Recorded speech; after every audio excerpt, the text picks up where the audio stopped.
Hello, welcome to Boomer's Firearms. Today we're doing a velocity test with a new load that I'm trying out.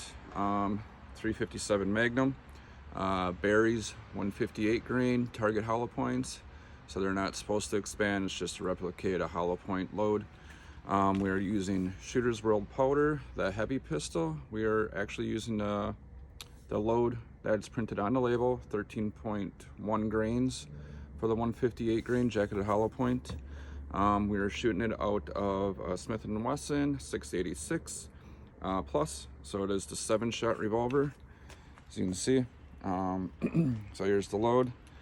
So yeah, we're gonna get some velocity over the Garmin chronograph. All right, let me get my remote on. Move this over.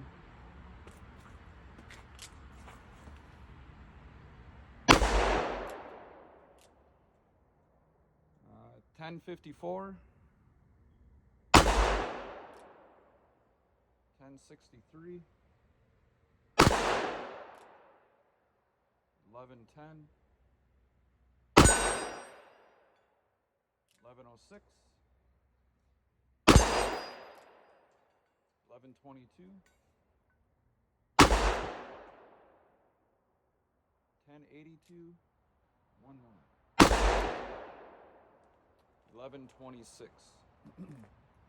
So on average we're looking at 1095.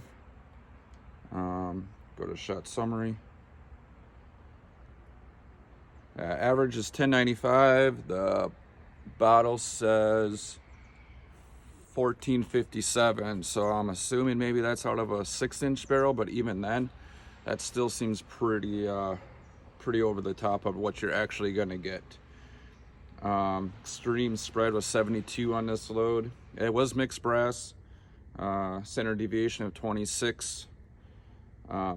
So I mean, not the best, not the worst. Probably adjust the load a little bit so I get a little better standard deviation out of it. The load felt heavy enough. The primers were Winchester primers.